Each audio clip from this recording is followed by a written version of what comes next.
Okay, we're in the workup section of episode 02, which is 219 of the weekly scam.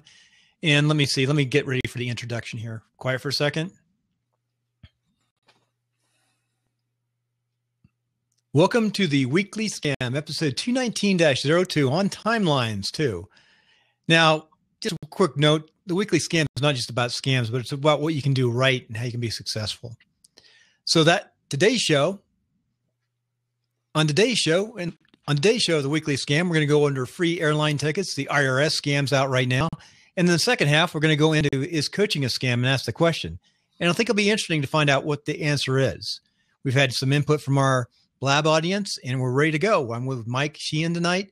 It is Friday night, and we're doing Blab. Amazing, isn't it? February 26th. February 26th. I'll probably do a new intro with a better lead in like I usually do. But Mike, let's get right to this. You're going to give us a little lowdown on this. You found is free airline tickets. You got the link? You want to send it out? Let me start again. Mike, we're going to get right into this episode of Weekly Scam and free airline tickets you brought up today. So tell us what you found. Yeah, I know how many of you time you go on Facebook, and these companies, like a lot of these companies online that really know how to catch people's interest. And when they go back and look at it later, they go, gosh, it was right there and I didn't even see it. But what it is, it's fake company pages. And in this particular one had to do with Southwest Airlines. And what was interesting about it is when you go back, and I didn't even catch it when I was reading the article, when you go back, it shows a picture of the airplane. It shows a picture of a Southwest airline airplane, but in the little on Facebook where your picture would be, it says Southwest Air. I've seen that one. Yeah. So what they're doing is they're getting you to give you, to like their page, to sign up, to fill in some information. And now who knows where that's going or, what's happening to it. And it was interesting because I've seen that. I had a situation where, and I think it was just that it was, what was it? It was a situation where, I had a situation where I think I'd gotten a parking ticket, and I get this email and it had something about parking ticket. I thought it had to do with mine, had nothing to do with mine when I clicked it on. Now, this wasn't so much a scam, but it was a virus that just ate up my computer. A scam. So I swear I got something on the mail from this. I just tried to search Southwest Air and put a little dot by it. Maybe they took this down by now. I'm sure Southwest wanted to get rid of this, but it's definitely, I'm getting the real Southwest now. So I'm getting the real Southwest stuff, but anyway, I got something in the mail like sometime last year about this same thing. I looked at it for a while and it was really goofy. It was really, really goofy, and it was leading me somewhere. Somebody really tried this stuff. But they do so good, and you start to get into it, and you go, wait a minute, I mean, how many times have you seen that Mark Zuckerberg's given $1,000 to the first 500 people that, give you his information, give you your information to him. By the way, we want to give full credit. This came off of Clark Howard, Money in Your Pocket. It came from him, which is very good. And one thing I will say about this ad, it definitely comes under phishing. I consider it a phishing related ad. Yeah. And that's, we talked about last week. Phishing, basically, they're trying to get information from you. They're probably trying to get you to send them money. Who knows where they come from. And it's crazy. So the next thing, I'm going to throw something into this first part. We're in the first part right now, which I forgot to start my happy little timer by started because that keeps me in time so I don't spin up all night. So I would say, put it at 6 minutes. Yeah. So anyway, driving on, what is our next point here? Let's see. Our next one we went to is silence. I'm going back in between. I thought we were going to talk about the IRS scams. Now we're getting into tax season. Apparently. Yeah, here it is.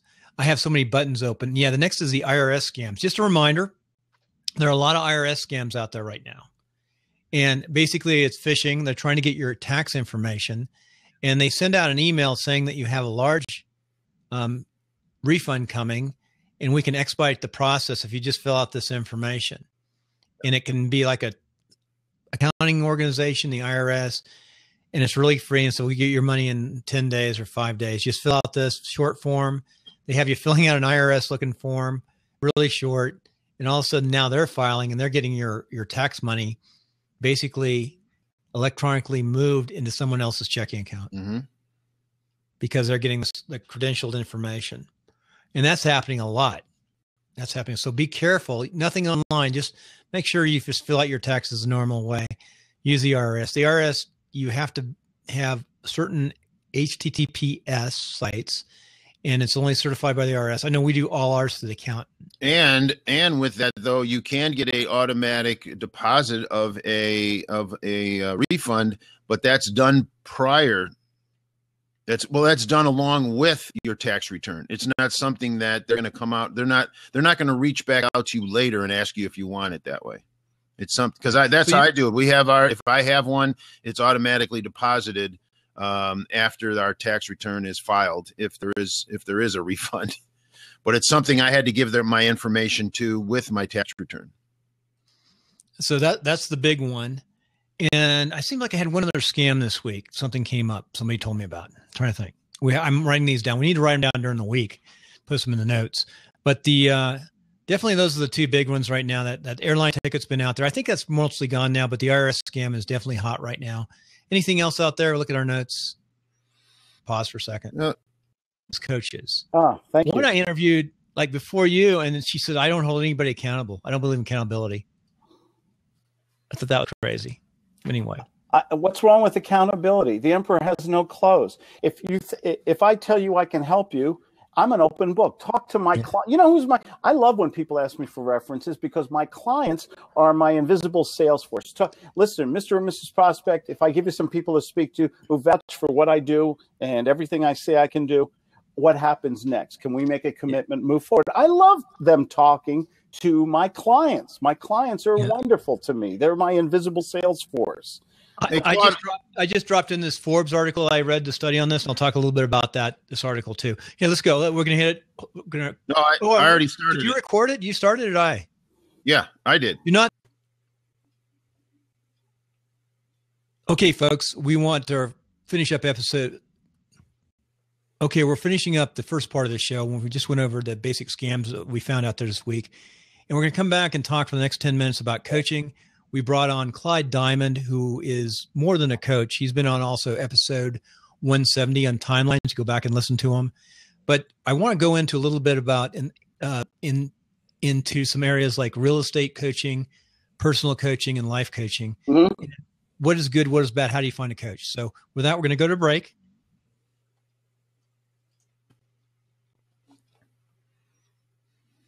Okay, coming off our break, we're going to go right into the question, is coaching a scam? Now, my first instinct is it's not a scam, but you can really get taken for a lot of money, and maybe you're not getting the right coach. So that's what we want to find out. I'm going to talk to Mike. Mike is a coach and been a coach in sports for ever and a day, and we all can relate to sports coaching. I would say sports coaching is good. It's not a scam, but there's good and bad coaches. What do you think, Mike?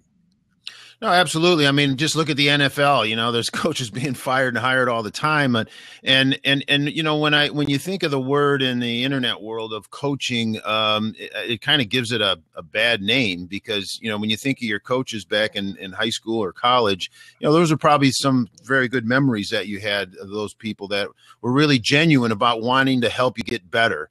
And that's what I think's kind of been lost a little bit in this online coaching world, where it's just frankly, how can I put across a good enough appearance, talk a good game, and get somebody to write me a big check, and then I've changed my phone number and a person can't find me. And you know, you hear it all the time. I know my wife has gone down the road of looking for a coach and was smart enough to ask the right questions, and you know, had found some pretty good ones. But I think that's really key right there. And maybe you know, Claude can kind of address that. Is you know, what would somebody do who is struggling, who understands the value of the coach, doesn't even know where to begin to start to find one or look for one, and then the questions that they would ask to determine whether this person's of value.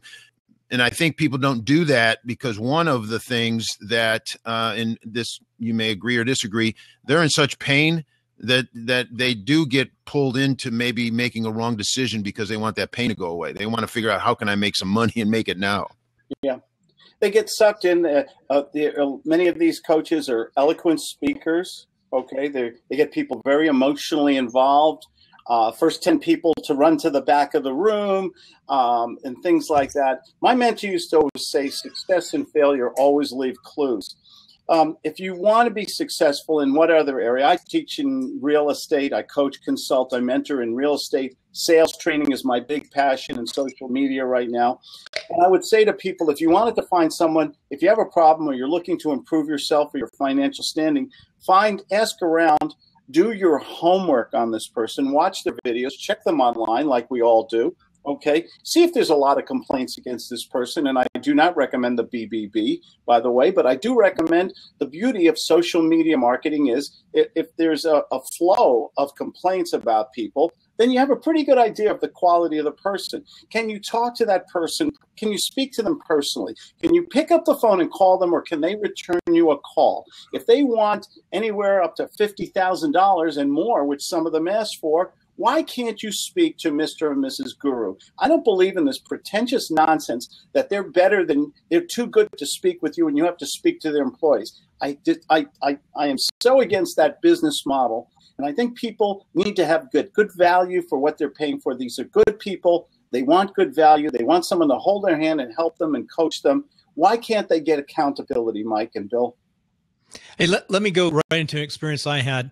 We've had brokerages for 25 years. And as a broker, I get invited free tickets as a broker to go and meet some of these gurus one-on-one in small groups. It's really not a small group. We had about 300 or 400 brokers down in Orange County meeting with a very top coach company, one of the top 5. And basically they want to come in and, coach your agents and get your agents to pay. But what they do is they lock them up with big contracts. They say, you got to lock them up with a contract so they go out and produce more. So if they don't lock up with a big contract, they won't stick with it, they say. So how do you fight that? And then do you have an upfront fee, or what do you do about those upfront fees? I charge up front for my fee. I do a contract with my clients.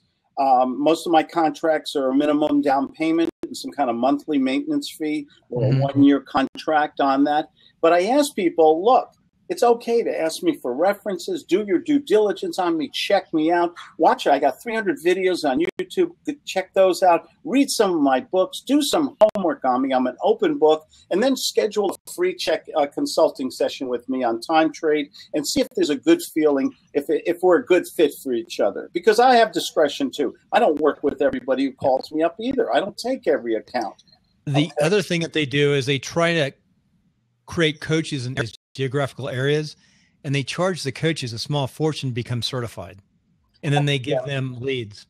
My mentor Max used to say, success and failure always leave clues. Do your homework on your coach. If they're teaching you about sales, are they successful in sales financially?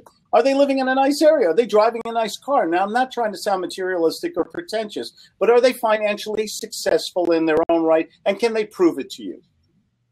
Yeah, I would say that's good. But there are ways to scam too. You can borrow and get a high-end car, high-end house, and not have anything. My big thing is, if you can do homework. You first speak to the person. You do your due diligence online. If you see there's a hell of a lot of complaints on there, that's a clue right there. I know there's a lot of trolls and things who do say nasty things, but there's some people, they have a lot of ugly stuff following them. You need to check them out. Go online, see if there's been a lot of court cases filed against this person, legal things. It's funny. They're just talking I missed the debate last night because there's another event that I had to work on. I actually have a client, but I watched a little afterward. And I heard about, this is a debate for politics, so I'm saying the name, but I heard Trump University brought up as a scam. Here's the thing. $36,000?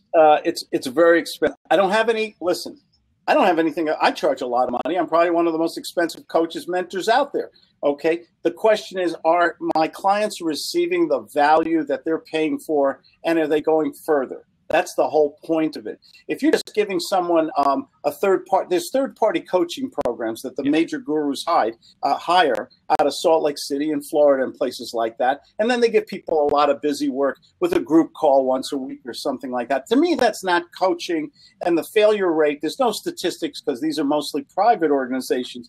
I truly believe that statistically the failure rate is astronomical for these good people who turn over their life savings to these people. Now, Claude, you mentioned some earlier, but just to go back to it, because the value of that person putting up some money, putting some skin in the game as they go down the road to getting educated by a coach. You mentioned, about paying. I want you to just kind of touch on that again, because to me personally, I think if I'm going to go have a coach, I need to have paid some money to show that I'm serious. But what would be I guess somebody who's looking for some basic sales training as far as a guideline. How about a contract? I give my clients a contract, Mike, and it spells out exactly when we meet, how many times we meet, how they can communicate with me, phone me. They get my private cell phone number, and what is their expectations of my performance? Okay, well, what am I supposed to do? How many times am I supposed to meet with them? So we lay this all out in an agreement, a very short, plain worded agreement, so they know what they're getting into ahead of time. Okay, so it should be all laid out, how much it costs, and there should also be how they can get out of the agreement, if a clause for that, if that's important to them. Hey, right, and that's a very good point, because I know when I got my coach, it was all in a contract form, and I knew exactly where I stood. I knew when my payments were due. I knew what to expect, and in this particular case, I was able to see him in person. But that made me comfortable, because it was not. It was expensive. I mean, I was investing a lot of money. Can I jump in real quick, Bill? All the gurus in the end, they always say this word, the one magic word, guarantee. But then when you ask them for the guarantee, you see in their contract, it's usually very ambiguous, very small print, and it's usually some outrageous performance on the part of the prospect that's impossible to perform, so that they don't have to honor the guarantee. So you got to be very careful about what you're signing, what you're reading. Maybe even get I hate to say the L word, lawyer, but maybe you need a third party to look at this. Hey, folks, I'm going to finish up this portion. Stay on for a few minutes. I want to talk after the show. I want to talk about some experience I've had with, professional sports coaches, which really helped me when I was young. And then I want to talk about what we're going to talk about next week too, about consulting. And I want to talk a little bit more about real estate brokerages, because I'm thinking that after the show is when I look for a brokerage to work for, I want to find a brokerage that already has coaches in it. The broker better be a coach, a great coach, or have coaches. Yeah. I want to find that. So I want to talk after the show on YouTube and Blab. So everyone stay tuned. And next week, we're going to talk about political consultants. Are they scams? That'll be a good show. I'll see that one. Thanks, Claude, for coming on. Stay on, please, for a few minutes for YouTube. And Mike, we appreciate the support as always. Love this Friday night show, and it will be up tonight on podcast. Rocking it. Hope we can help a few people. Thanks, okay, and it will be up tonight on timelinesofsuccess.com. Hey, thanks. Stay on. It's the weekend. Cheers. Get quiet for a second so I can find the gap. Okay, it's going to be a little harder to edit. I got to teach Mike how the flow goes with the 10 minutes to 10 minutes. And so it speeds it up, because I do 100% edit. It's called a pure edit. I have to on Blab. I'm seriously thinking about doing the podcast on a Skype with call recorder, and then doing a Blab right afterward, going to the Blab afterward with the people, like the guests. You're a perfect guest tonight to come on, Claude, for this. Oh, thank you. It was very nice of you to invite me. I hope I love your show anyway. So, I was looking at your sign. We're going to change to the evenings. We're going to be on probably 4 o'clock in the afternoon to 6 o'clock at different times in the evenings, in the afternoon Pacific. Oh, really? Because you know why? Because I wasn't getting enough work done on my courses. I'm building learning management systems, and I'm not getting enough work done with my clients. So in the evenings, I can do this. And then what would happen is I do the show, and then I get all these phone calls instead of going right into editing. Hey, well, I saw it. You got something new behind you. I like that. A new sign? Is that new? Oh, yeah, it's been. I used that when before. What's that? I've seen it before. Because I just saw the blue. I didn't see it behind your head. That I don't think that's not a green screen, right? That's just an old-fashioned sign. That's right? just an old-fashioned sign that I got from Office Depot that I use at seminars and things like that, conventions, and I just thought I'd hang it up as a backdrop behind my office here.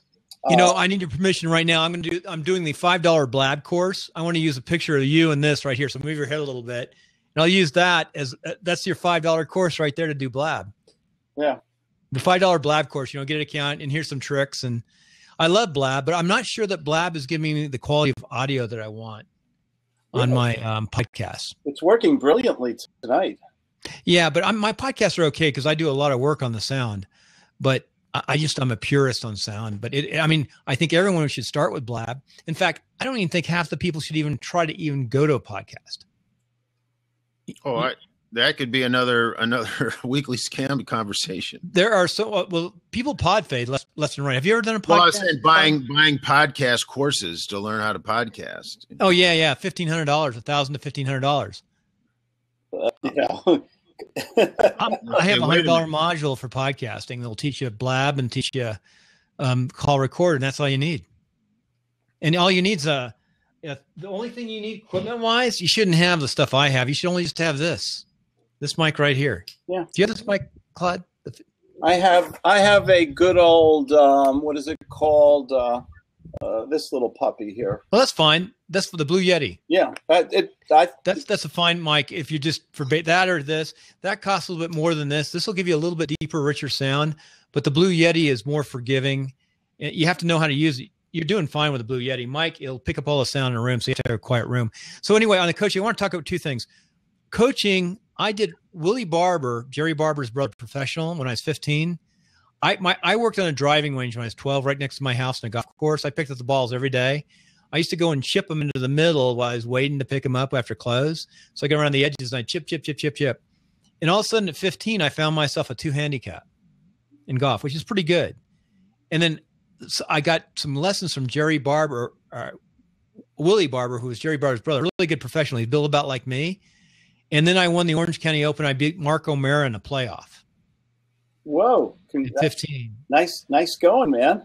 And then I love football. I was a big time football player, and I'm small, but I'm compact and pretty strong. And I said, and then I went back and focused on football. But then when I went to West Point, they grabbed me and stuck me on the golf team. So I was on the varsity golf team for a couple of years. I said, "Nah, it's taking too much time. I want to ski, even though it's winter time." So I was too busy with other things. I gotta go, guys. Clyde, come back on anytime. We thank you. Thank you. Nice to meet you. Give us the contact information real fast. Okay. Right now? Yeah, go ahead and drop it in there. 970-281-5151. Or just go # Claude Diamond. I'm easy to find. Okay, Claude, enjoy. Hey, Claude, thanks for jumping in. Good to see you. You look great tonight. I love your colors. You're nice, rich. Look at that messy hair here. No, but the rich colors in your room, the red, and you got your place looks great. Well, thank you. We try to keep a balance here at Diamond Consulting Group. I like that. Right. Mike, we need drinks Friday night. It's Friday night. We got to have drinks. Why don't you get the boys a couple drinks? What kind of Hey, when are you going to be out to Reno or West? When are you coming west? I am west. I'm in San Diego. Yeah. What are you doing down there? I live here. I know, but you're up in Denver last time, but not Denver. You're up in Colorado. You know what's wonderful about coaching? You can have more than one home. Are you going to social? Do you ever go to social media? You know my better half here, Claudia? Hi, Claudia. What he said, what did you guys want to drink? So what do you want to drink? I like Smith & Kearns. It's well, we have a variety of beer, very good beer. I love beer. I can drink beer. I think I have a beer tonight. Ballast Point, Arrogant Bastard, just all kinds of really good stuff. Where are you in San Diego right now? We're over by right now Rancho Santa Fe. Yeah. On there, and it was how hot was how warm was it? It wasn't too bad today. It was only about 76, I think. 76, a little cool. Actually, I have a sad story. I hurt my wrist the other day adjusting the air conditioner. What is that big social media thing down there? It's on the carrier. It's huge. Yeah. It was a week ago. Was it already had it? I thought it was in April. They have them all the time here. But Gary Vaynerchuk was here 2 weeks ago. That's right. You ever go to those? Oh, yeah. I mean, this is, they're filling up. They sold it out. They actually sold out. I forget the name of it now. It was 3 days, and it was sold out months on in the advance. aircraft carrier, right? It's like a couple $1,000 each for it. Yeah, John Lee Dumas goes to that. Social Media Examiner. There you go. They got another one coming up. Yeah, got a boogie, guys. Hey, thank you. Have a good time in San Diego. Take care. Hey, go and watch Common Sense sometime down there. Okay. Bye-bye. Thanks, Claude. It's really nice to have Claude on. That was a treat to have him come up tonight. Yep. No, absolutely. Hey, Mike, real fast on the show, just 10 minutes, and let me do the recording. But I don't care about this part. This part's just talk. Let's bring anybody else in. No, my fault. The way you were talking, I'm thinking, oh man, I got to hit record. So no, yeah, it was good stuff. Maybe I will use that. It'll be eclectic tonight. I think it's a good show, even though it's got a crappy name. Man, do you see that? Are you getting the same thing when you want to accept somebody? You click and then you have to go over to the left and hit. Yep. They've been doing that for a few days. Okay. So that, yeah. So I was trying to let Nathan on here, and I kept deleting him, trying to figure out how to get him out here. Yeah, I know. I could give you lessons. Hi, Nathan. Sorry about that. Hi. Yeah, it's funny with Blab. I mean, they changed the way that you can let people in, and it confused. Yeah, it was before you just click the button and you were on. Now you got to move around. I know, it was so much easier before. Maybe they don't trust you. They don't trust people as hosts. They said, "Are you absolutely sure? Go over here and click this button now after you're done." You see the information on them too. And I was reading earlier, Mike. So Nathan, what? How do you want to? Is coaching a scam? Obviously not. I mean, there's scams everywhere. Okay. Yeah. But I posted in the comments earlier. I've been really fortunate. I wound up meeting a bunch of coaches to do with NLP in Australia, and received some of the best coaching I've ever had in my life. And one of the things that you were talking about earlier was timeline therapy, and the particular thing that we were doing was timeline therapy. And one of the things that happened is I'd been suffering from a bullying problem my entire life. With timeline therapy, we were able to literally to dissolve it. For the first time in my life, I actually feel like a normal human being. I don't have to worry about the problems of this anymore. So in terms of coaching, yeah. And I've had other coaches over the years who have been fabulous. Are they life coaches? Yeah, I would think so. Well, these guys from Australia, and to do with the NLP, I would imagine you would call them life coaches. The one that I had years ago was to do with internet marketing, and he turned out to be a stand-up guy. He was amazing. He helped me so much. So from my perspective, no, it's not a scam. Are there people who will scam you? Yes. Due diligence is the key, in my opinion. So what is your business? I'm looking online. Well, my thing is, my core thing is I show people how to end suffering. How to end mental suffering. That's what I'm about. Where I come from is freelance writing. Nice. Working as a writer for magazines, computer graphics and photography for the last 18 years. But I'm transitioning out of it into my whole purpose is I call it end all wars by ending the war within. So if you end your suffering from within, you won't need to engage in that kind of activity with people outside of yourself. So that's what I'm about. Don't you find that too? I mean, sometimes when people lash out, it's not so much the person who's lashing out; it's what's going on internally. Absolutely correct. Yeah, that's I been hope my. You're not watching the American Republican debates too closely right now. I'm not an American, so no. It was. I know you're in Columbia, right? BC. Actually, no. I'm in Mexico. I'm in Ensenada. Oh, really? I was looking at your cover on Twitter, and it's really a pretty cover. There, cover of the picture. Is that Ensenada, the water? Actually, no. That picture is the coast on La Paz, further down the Bajas. It's an anomaly down there. It's the only point of the Baja that actually goes west, and you can see the ocean in that way, and the land and so on. It's an unusual place, but no, that's from La Paz. So that's a nice traveler. Yeah, thank you. It's one of my favorite places. So you actually do you work while you travel? Yes. Interesting. How do you do it? Well, I mean, in terms of writing, I learned a technique for marketing myself, and It would be the topic of a longer conversation. I'd be happy to chat with you one-on-one about it. But basically, I was trained by a guy a number of years ago to do with marketing. And he taught me how to write, and I learned about joint ventures. I learned about marketing for magazines. I've written for magazines all over the world. Yeah. Freelance? Yeah, freelance. And he just showed me what to do, and I followed his instructions, and here we are. Now, that was somebody outside the internet marketing, correct? What's that? Outside the internet marketing realm? Yes and no. I mean, internet marketing is involved with it. Everything I do is online. The wonderful part about this is you don't need a physical location. You just need a good internet connection, a laptop, and away you go. I just put a link in. You're welcome anytime to come up and do, it's about a 30-minute interview for Timelines. And we can talk in more detail of what you do and how you evolved in your background. Yeah, sure. Be happy to. It's Timelines interviews. I've done 200 some odd. Wow. Really variable of people. All I ask is, do you have, it sounds like you got a pretty good mic there. Thank you. And that, and I've given a number of testimonials on this. The microphone comes to me courtesy of a guy that I know on Udemy. His name is Alan Hill. And previous to this, I had a Samson Meteor mic, but it picked up all the background noise. It was terrible. This particular mic is an iRig mic MIC HD. And it's turned out to be a fabulous microphone. I just love it. So no, the sound is good. Thank you. iRig mic. Yeah, iRig, IRIG, then mic, MIC, HD. HD, is it got a number on it?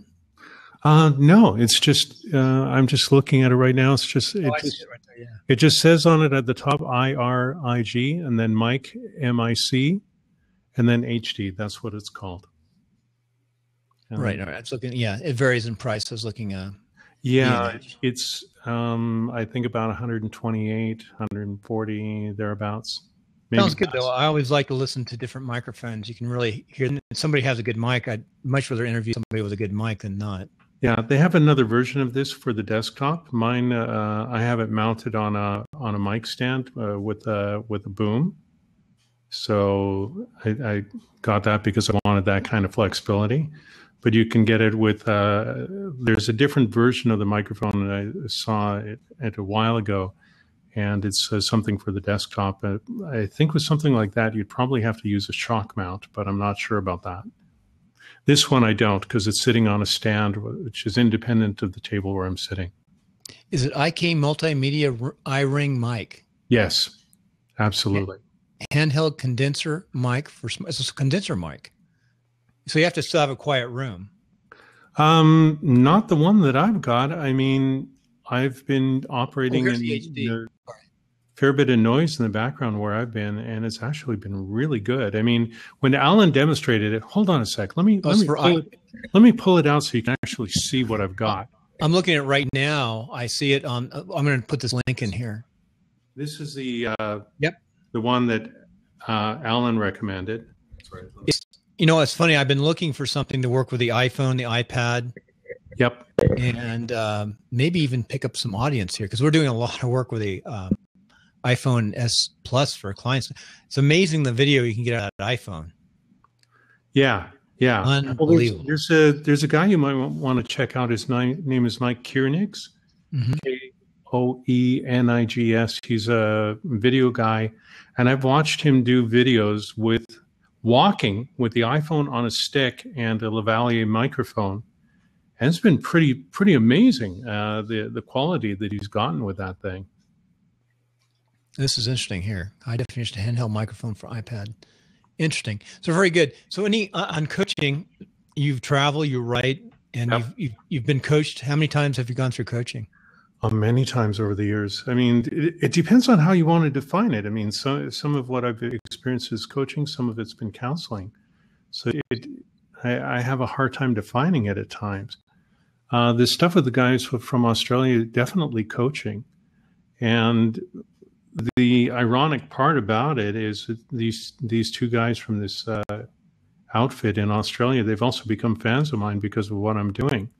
And they've been helping me and giving me all sorts of feedback back and forth and helping them as well.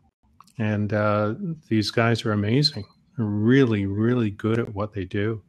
It was the way that I found them was through a video that one of the guys had done online. And when I saw the video, it was I think it was called From Self-Sabotage to Self-Made Millionaire.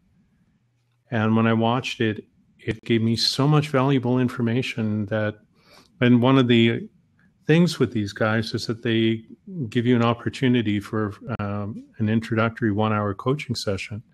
I took them up on it, and that's how this whole thing got started. If you don't mind, how much does coaching generally cost? Mike, you said you got coached too. How much you spent? You know, it really depends with who you're with. Like years ago, when I had this marketing coach, I wound up buying a program. It was, for me at the time, $650. That was about 10 years ago. With these guys out of Australia, it's about $200 an hour. So wow, that's expensive, but it must be really good. It is expensive, but you know, it really depends on who you talk to. I mean, some of the other coaches I've been to, like I was working with a Zen teacher a number of years ago, and our sessions would be about an hour to an hour and a half, and they were $150 a piece. You know, I was reading about executive coaching in the corporate world, and that's a really interesting business model because basically the corporations or the HR people are recommending coaches for people who are having problems in the corporation. Yeah, I believe it. I mean, if you've got a really good coach, I mean, the people who really know what they're doing, they can help you so much, because one of the problems that people have, not just in corporations, but elsewhere, is that they're too close to the problems. They're too close to whatever it is that's going on. It's like the old expression, you can't see the forest for the trees. And it's just a really common problem. And you get someone from the outside. It's like there was a situation, without getting into all the details, but I remember talking to this guy who told me that he was having all these problems with his kids and this and that. And I wound up being able to spend some time with this person in the environment where the kids were in to see the dynamics. And within 15 minutes, I knew what the problem was. It wasn't the kids, it was him. And but I couldn't tell him that because I knew he would not be able to hear me. So I just looked at the environment. I thought, this is not a good place for me, and I left. Right. But I knew what the problem was. It was really obvious. And well, there is that saying, and when the student is ready, the teacher appears. Well, in this case, the student might have thought he was ready, but he actually wasn't. Well, and I knew better.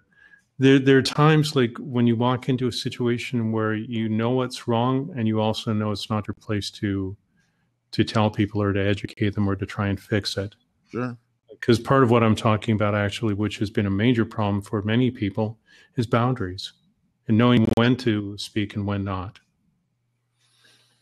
That is, maybe kind of put a bow on this, Nathan. If you want to put a link or where people can reach you, at least we'll have that on here. Yeah, sure. I'll put a link to. I don't know what time zone you're, but I'm Eastern time zone, so it's 10. Mike, it's getting past your bedtime. See, it's early here. It's 7 p.m. What time is it there? 11, 7, 8, 9, 10? 8, 9, where 10, 11? Where I'm at? No, where Mike is. It's 10. Well, it's 10. You're not East Coast. 10 Eastern. 7, yep, 8, I'm Eastern. 10. Yeah, it's 10. Okay, 10 o'clock. Yeah. I'm Pacific, so it's like 7 o'clock here. Yeah, you guys, your day's still going. So Mike, same time, same place next week. I'm going to stay on a few more minutes, and I know I appreciate you coming on. I think it'll be a good show it'll be up tomorrow morning on the podcast. Yeah, I just want to leave you. I know Nathan was talking about more kind of like life coaching. I mean, my situation was in the business coaching world. I wish I would have done it many, many years. I was very reluctant. Thought I could have figured it all out myself. Probably, and I've read many, many business coaching books. I'm going to put the link in here. I'm an advocate of the Sandler system, and this book here it's really interesting. You can't teach a kid to ride a bike at a seminar. I would put it up. There's one of the top sales training books that are out there. And what Bill was asking, the Sandler is they're located in your community. It's where you're actually sitting down with the coach, and I want to say, what was it? It was $9,000. Yeah, it was $9,000, and it was the best 9,000 I I'd ever spent. Really? I know you've done well. Was this before you transitioned to the Mike makes his money? No, this was the result of. I mean, this happened. I went there first, and then got to this aspect of internet marketing. Hit a little commercial real fast. What you do, Mike? Mike is 10 or 12 years has stopped your traditional life insurance, which you really love and you like what you do and you help people. But you transitioned away from the face-to-face to developing the online, like 10, 12 years ago. Not quite that. 2008 was when I started online marketing and figured out, I wanted to, and the reason for doing it was I said, I got to figure out a way how to sell life insurance online. I said, I can get in front of a lot more people and I don't have to be wasting hours upon hours sitting in parking lots waiting to go on the next appointment when the person wasn't home. And I felt comfortable helping people. It wasn't my world to get into the CEO in the big ticket. I felt that I could do more with helping the person with the $100,000, $200,000, $500,000 policy that can, in my experience now, where I've had clients pass away, is a major amount of money when they lose, the breadwinner. They lose, their spouse. So I've been able to do that. I had a couple very nice leads that came in today as a result of my videos. I did a lot of it through YouTube videos. So that's kind of where I found how to get it to work. I do hundreds of YouTube videos. Awesome. I love YouTube. So you do YouTube? You have YouTube links? Well, no, they're not, because what I do is I research long tail keywords. And then I make the video I optimize the video to coincide with or to complement the long tail keyword. So it's not on a channel. It's all on my channel because they're all there, but I don't send people to the channel. They're searching that long tail keyword and then they find me. So they're not having to go anywhere. They're sitting at the computer figuring out I need life insurance, and then they find a video that I titled "I Need Life Insurance," and they find me. So it's a process, but it works. So yeah. So with that, hey, I appreciate it. Hey, Nathan, thanks for jumping in here. Bill, I think we had a good show here, and I'll probably see you tomorrow on the WordPress show. Yeah, tomorrow morning we'll be reviewing 3 WordPress sites, and I don't think we have any special guests on tomorrow. What we do, I think someone's coming on. Jonathan's squaring that away. Nathan, what I do is I do a podcast 7 days a week. Yep. I've got it on the same RSS feed, but it's actually on separate RSS feeds too. And tomorrow's show is WP Tonic. Yeah. And developers came to me to create the podcast, and it's actually ranked 7th now worldwide in its category, but it's been as high as 2.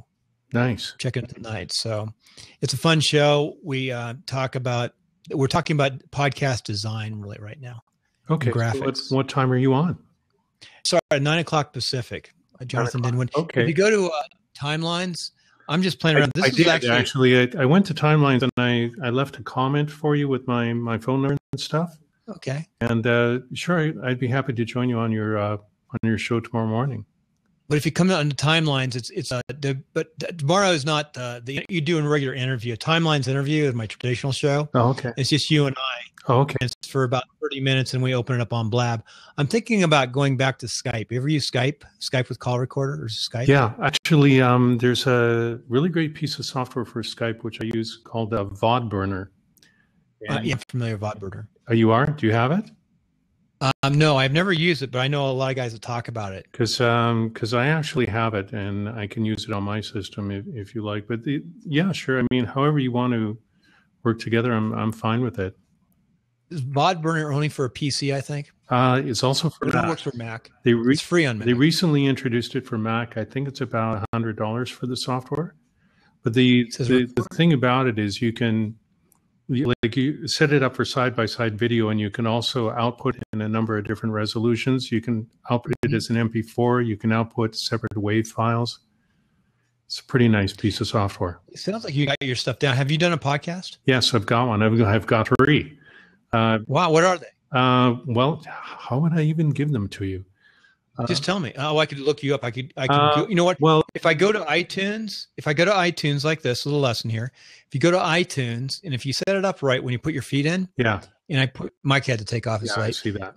Give me your first name, last name again. It's Nathan, N-A-T-H. Hold on a second. Let me just type it in. A-N Nathan. Hold on. Let me type it in the comments here. Last name? Siegel, like that. Yeah. So, I've got two for sure. I've got one for End All Wars by Ending the War Within. That's brand new. The other one is nathansiegel.info. And I've posted not a whole bunch, but some. I've decided to really focus on ending the war within because that's where I really want to go. That's where, because one of these things, it's a podcast to do with internet marketers, actually. And one of the ones that I interviewed lately was Michael Fortin. And Michael Fortin is the guy who wrote the first $1 million in a day sales letter. And so that's a really good interview. The inner piece, the blog business success.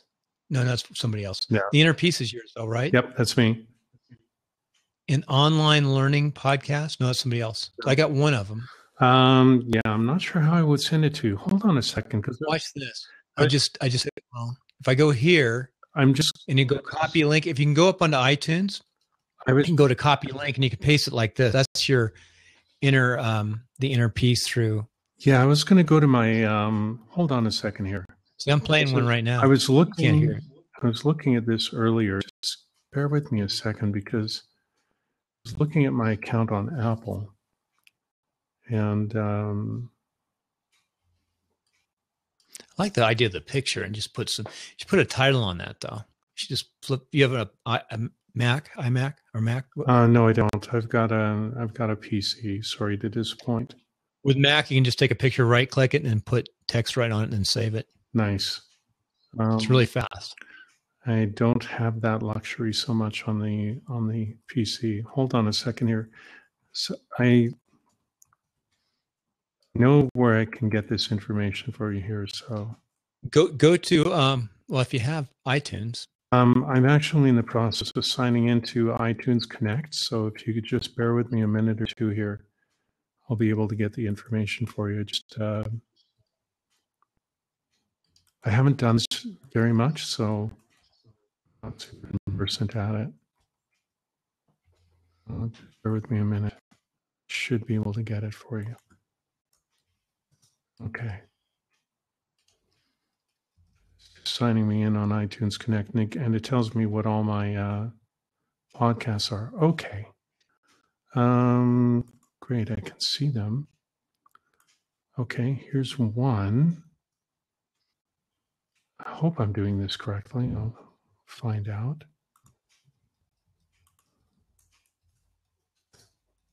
So that's Legends of Online Marketing. And End All Wars by Ending the War Within. And that's a brand new one that I just put up a few days ago. Okay, you just brought up code on that last link. That's just the feed. Oh, that's the feed. What are you show that other one I brought up? Oh, that's the same thing. I did the same thing. Wait a second. No, look at the one I brought up. Yeah, I see what it does. The other ones are the feeds. Oh, see, it says feed on there. Yeah, I see that. That's your RSS? That's actually the code to the RSS feed. Oh boy, I wish I knew. That's real code. I could drop that in a website right now under code. I'm sorry, I'm not very conversant at this thing. Right. That's okay. The best way. Are you on iTunes? I'm on iTunes Connect. Let me let me open iTunes. Bear with me a minute here. Sorry, I thought I knew of a way to give it to you, and obviously I don't. Like I said, I'm not very conversant with this, so go up on iTunes. I'm working on it. I've clicked on the link. I'm just waiting for it. Sometimes software on my computer is rather slow. You got a good internet connection though, and your sound is great. And that's the most important thing. Yeah, thank you. Yeah, my internet connection is good. No complaints. What does it cost down there for internet? You know something I really don't know because I haven't had to pay for my internet separately down here for a long time. But it's roughly, I think the last time I checked was maybe 400 or 500 pesos a month, which would be, I'm just trying to think, maybe about $30 thereabouts. Are you on your iPhone right now? I don't have an iPhone. You're doing it on a computer, right? Yeah, I'm on a laptop. And so iTunes, that mic. iTunes just came up for me. So where do I need to go here? Okay, go into iTunes. Let me do this real fast myself. So if I go into iTunes, you go on the right-hand side under iTunes Store. Just type in the name of your show. Give me the name of your show, see if I can find it. I've got the inner peace. What's the other one? End All Wars by Ending the War Within. End All Wars by Ending the War Within. Search End All Wars. Yep. And there's quite a few podcasts in that category. So I'll go do a little bit more. By ending the War Within. I found it. Okay. I think. Okay, what you need to do on this, is this you? Does it have a boot on it? Yep. That's the one. Okay, you need to add your name to this. So you want your name to show anytime you want to search your name. Oh, I have no idea how to do any of that. So go into iTunes. What do you use to put up your podcast? What service? Blueberry. Blueberry. Yeah. I'm not as good in Blueberry. Blueberry will help you out. You just want to add your name to all your shows. So people just put in your name and then all your shows will pop up on iTunes. Great. I have no idea how to do that. I'll have to go into Blueberry. You go to iTunes under search and type in Bill Conrad and see what you get. 4 shows. You should be close to 4. Let me see what it is now. Go to iTunes. So I've got this. I'm going to copy the link and I'm going to put this in for you. So I found this one. How long have you been making podcasts? Not that long. No, it not sounded that long at all. I had actually started doing it for one show. I deactivated the show because I realized I was going in the wrong direction. I started the first time about a year and some ago, but that was with my other microphone, and I really didn't like the sound. This microphone is gold. I love it. It is. It sounds so good. I'm astonished. You have no idea how many times I've gotten complimented on my audio since I started doing blabs a while ago. I hear this on almost every blab, if you can believe it. This is a $52 mic. It's not bad. ATR 2100. That's what I recommend. Basic. This is a $350 mic. Is that the Rode? This one is really, Is that the Rode that you've got? That's the Heil. Oh, yeah, this okay. is the Heil, and this is ATR 2100. But your mic is just really rich. How far away is it from you? Well, hold on a sec. Good. This much. About 8 inches, maybe. In the picture a little bit. What's that? You bring it over so it's in the picture. Yeah, sure. I'll hold it up for you again. So you took it out. Yeah. So this. Move it closer to you. I want to hear the sound as it gets closer. Sure. Well, I mean, if I get too close. Sorted there. So pull it back. Yeah. So pulling it back to where it was on my stand is about here, a little bit. So you got to balance. Yeah. Yeah, what happened was with this whole thing, which made an enormous difference, is I was on a blab with a couple of audio guys who are really up on this stuff. And they were giving me instructions while we were live with my mic and helping me set it up so I would get a really good sound. And I just love blab. My whole life has opened up because of doing this. I mean, so many awesome friends online. And I'm actually going to be meeting one of them maybe in the next couple of weeks, who was my co-host on a show that I was running on Google Hangouts on Air. And he became a really good friend very fast. And it's just this digital universe online, this streaming stuff is amazing. It is changing the world fast. And it's happening. So Blab didn't exist last year. No, I know. It only came on the scene, July or whatever it was, or April? I just read an article. Yeah. I just read an article yesterday. Yeah. As there's going to be 100,000 jobs opening up in this field. Yeah. I can believe it. I mean, well, one of the things that happened is because of what I really want to do, I wound up meeting a celebrity on Blab a while ago. His name is Tim Gillette. Have you ever heard of him?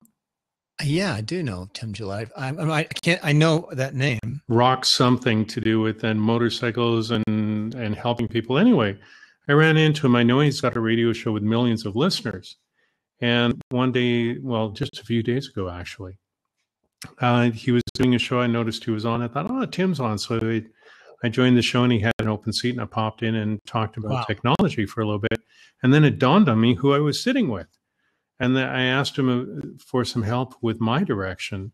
which is my ultimate goal is to have a television show and a radio show probably, where I'm talking to people about, well, ending suffering in the world. And I know what the root cause is. It's really obvious to me. But, in the wake of the Paris thing, it was everybody's saying the same old crap. And so long as we keep thinking that way, this problem is never going to end. But I know what to do. The question is, I need to get in front of an audience, a big audience. And in that big audience, there will be people who have influence, who have a certain amount of power, and they can help and spread the word. It's like, look, we don't have to kill ourselves off here. There's another way to live. But anyway, Tim told me what to do, how to get the visibility. And he gave me very specific advice. Let's talk about that when you come on the show, that mission. We'll talk the first 10 minutes just about that experience and what you want to do. Sure. And a little bit about your background. But I want to talk about that, then we'll go into your background later. Then in my show, I also asked, in the middle part, I asked through 3 life and success principles and like a favorite book. And then finally, how you meet you. Then I go blab for a while. I think we can use blab with you. It's so good. Now, I'm scheduling evening times now as opposed to the morning so I can work in the morning. Not a problem. I'm trying to actually make a living online for the first time. I was 31 years active in reserve. I was in Afghanistan 40 months. Holy shit. And you're still alive. Holy, wow. Civil military operations. Wow. I work between the State Department and the Army, and basically from keeping civilians alive to support to civil military operations, refugee control. Wow. Providing governance for 4 provinces as a lieutenant colonel. And going into the provinces and helping them set up their governments. Have you had trouble with PTSD since you got back? Only for my last tour. When I got back from my last tour, about 6 months of my last tour, I was kind of whacked out. I couldn't forget things I'd seen over the last 4 tours. Yeah. It sort of, when I realized I wasn't going back, I think it affected me about 6 months, but that went away. I mean, every hour I would think about some of the incidents that happened, one in particular. Yeah. So what, if you don't mind, we finish up tonight, in a nutshell, what is it to prevent? No soldier wants war, first of all. No, the number one problem outside of the way that we think, which causes our pain, is that we must stop blaming other people for our problems. It's the only way. I like that answer. It's the only way. And it's what I finally realized, that it's the root cause of all of this crap.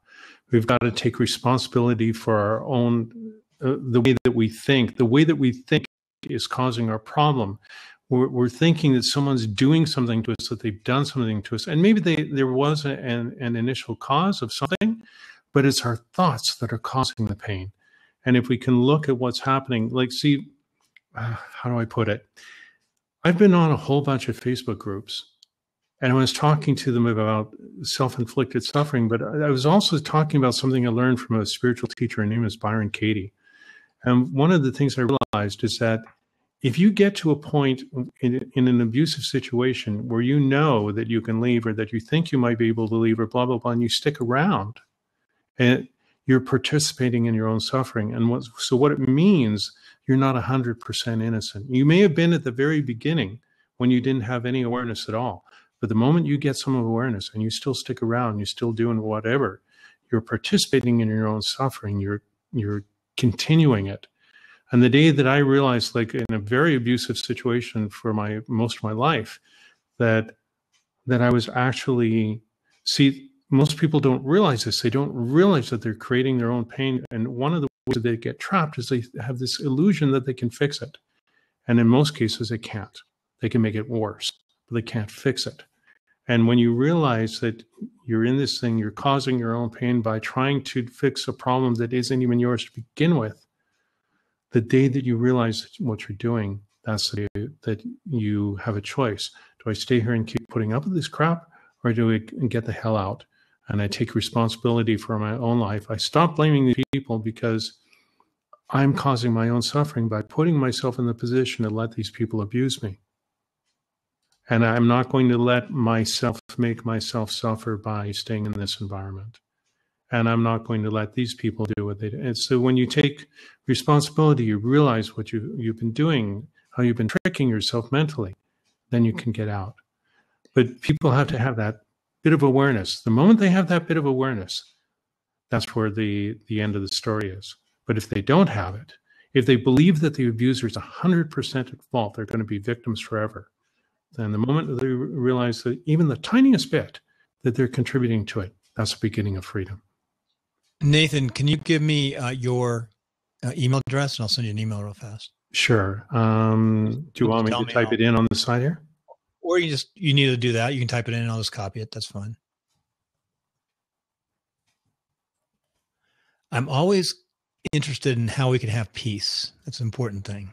There are a lot of ways. And like for me, the major thing that happened a year ago is when I went through, I was modeling Eckhart Tolle, and I had a massive transformation. And when it happened, my thinking processes dropped by 80 to 90%. And when I stopped thinking, peace naturally came up. But then baggage from my past came back. And I had to start dealing with it. And I invented some ways of dealing with it. And I got coaching for the rest of it. And what I found is that as that baggage in my mind, as that mental baggage was eliminated, peace naturally arose in the absence of the stories, or the absence of the mental stuff that was going on. And beyond that, I developed techniques of my own to show people how they can actually experience peace. It's natural to everybody, but most people don't know this. And it wasn't until I went through this that I was actually able to see it. And now I've done a lot. I always ask the people what their life and success principles are. Yeah. And one thing that comes up often by some of the people I respect is live within the moment. It's true. Absolutely true. If you're in the present moment, you can't suffer. Yeah, they worry. That stops worrying too. You think right now, what am I doing now to? Yeah, it's always the story. It's always the thinking process that's causing suffering. People say, like I've heard other people say, oh, it's the emotions. No. Not in my opinion, not my experience. Thinking is what causes the emotion to begin with. If you're not thinking, there won't be emotions. You won't have them. You'll be at peace. It's my direct experience. People have different opinions, but from my own direct experience, no. Thinking causes suffering. It's that simple. You can learn how to think differently. You can reduce suffering that way, but ultimately to eliminate suffering completely, when you stop thinking, suffering ends. It's that easy. Or not necessarily that easy, but it's that direct. And I know it from firsthand experience. I just dropped it in. Something weird happened. I just dropping in. I don't know what I dropped in. What? Never had that happen. I was sending an email and something. It's just strange. Never had that one happen. I just dropping in a link on an email and saying good talking to you to make sure I did it again. Crazy. Yeah, I don't see an email yet, but I guess I will. Well, I will. So when I just had the link wasn't. I've never seen that happen. I love Gmail. I use it all the time. What can I say? Gmail is so nice because I've got some systems. I got your. I just requested like a LinkedIn. I see it. Link I see that, and I just accepting it right now. It's so cool to connect with you this evening. It's been a lot of fun. Yeah, it's good that I'm happy you popped up. I have met some very people I'd never met before because of this contact. Yeah. And I interview people. I've interviewed all sorts of different types of people. I've interviewed coaches, philosophers. The very first interview I did with my uncle, who's 96, was at Guadalcanal in P-39s. Wow. And he did real well. He had a great life. Huh? P-39s. That's a fighter aircraft, is it not? Yeah, it was a low wing. They gave him all the Russians. He was in flight school when Pearl Harbor hit, and he was the first relief in the Pacific. Wow. He flew P-39s initially. People don't realize that. He also had P-40s and then P-38s. Yeah, I knew about the P-40s, the Warhawk. Yeah, I'm a major fan of Second World War. My favorite aircraft of the Second World War is the P-51. That was the best aircraft. Yeah, I fell in love with that thing a long time ago. Yeah, long range escorts and all that. Yep, all of the above. Yeah, There are a lot of good aircraft back then. There were a lot of amazing aircraft. The Spitfire is a good one, P-38, the P-51, those were the top fighters. Yeah, I'm a major fan of the Spitfire too. The elliptical wing is really amazing. Pretty plain. Yeah, I don't know how they came up with that, but that's really cool. So I just sent that link again just to make sure I had your email. Okay. Hold on. I do have to get going. I really enjoyed the conversation tonight. It's good to have good sound. Yeah, no kidding. Well, I got the link that you sent over with with the request to join LinkedIn, and I responded to that. Is that the one that you meant by sending it over? I did LinkedIn too, and I just sent another one with the Timelines interview application again. I don't see it. I'm not. I just sent it. Let me try it again. Oh, hold on. My mistake. I see it right now. Okay. I love it. I love Gmail because it brings your picture up. It loads it if you do it right. One thing that I'm trying to do is I'm trying to figure out how to, I've been working for 2 years, but I'm trying to figure out how to make a living online.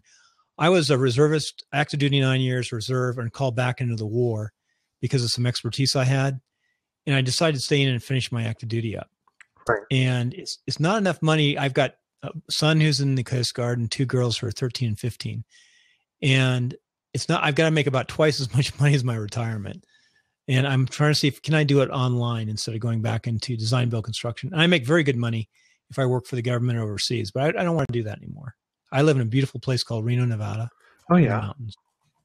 I mean, I live in the mountainside, and I want to stay here with my kids and family. Yeah. Hold on a sec. I'm just filling out the form on your site right now. If you have any questions, and you can take your time if you want, you can save it too. If just schedule a time now and then go back and fill the form. Scheduled it already for the 29th of February, Monday. Okay, he's like, let's see if I got a notice already. I got a notice on my phone. That's so nice. Cool. So yeah, that's good. The interview form, I'll need to look at that.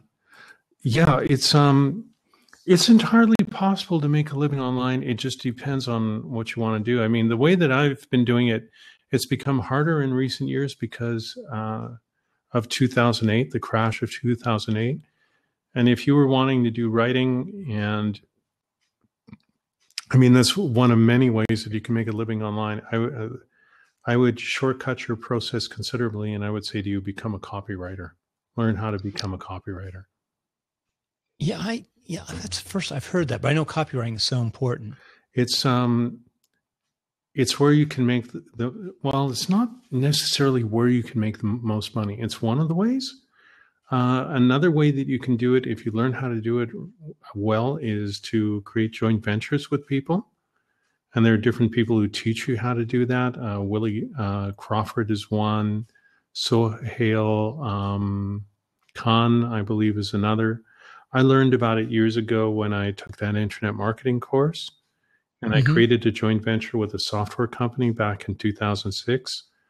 And that year I made over $100,000 from writing.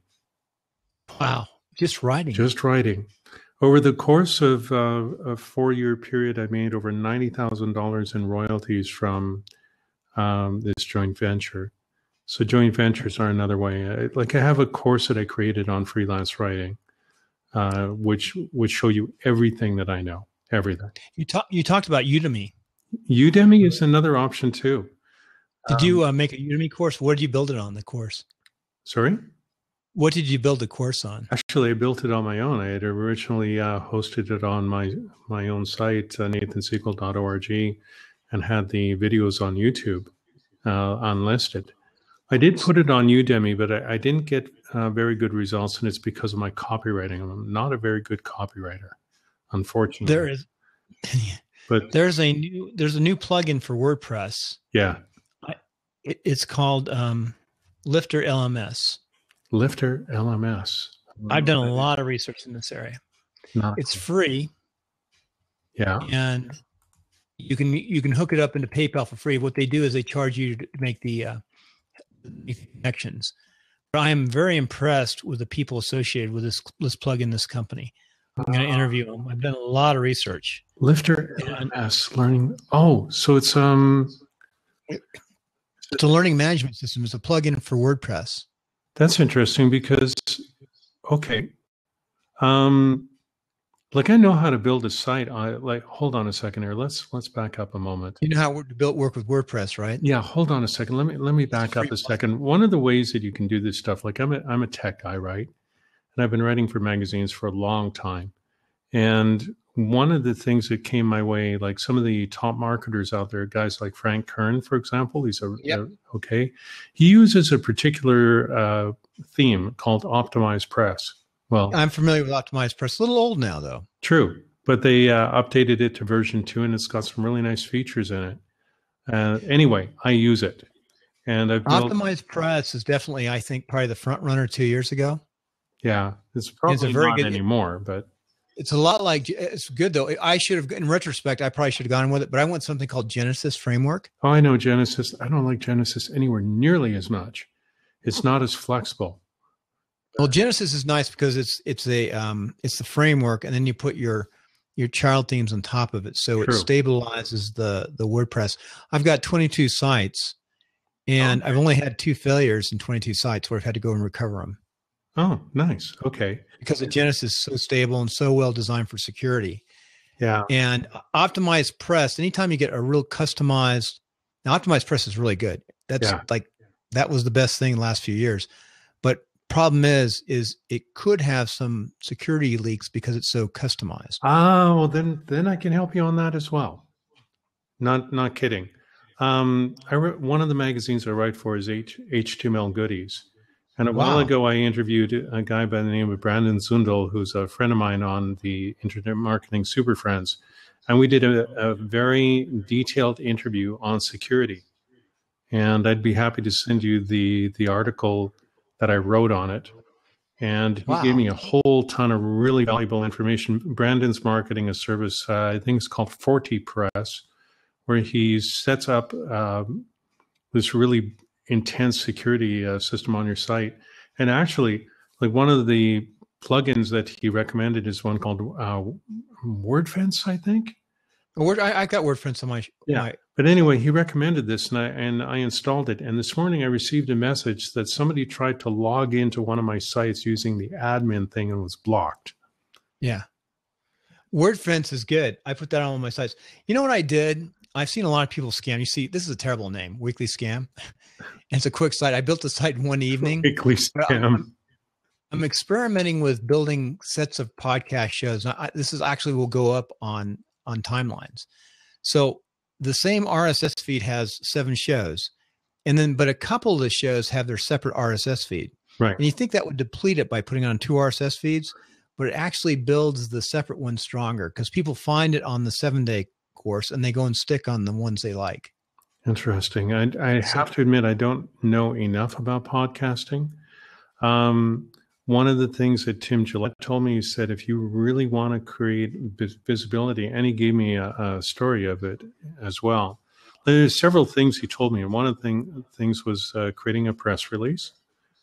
And the other thing was to create a really solid presence to do a half-hour show every day for 30 days straight.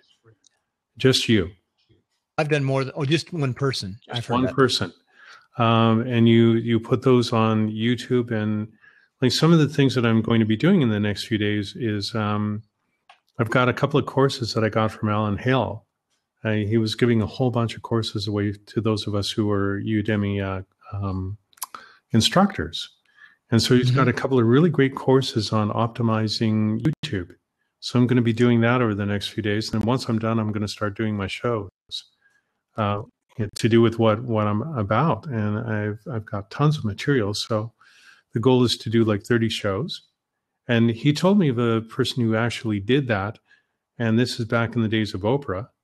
And on the 25th day, the Oprah team got wind of it, and this person was invited to a taping of the Oprah show.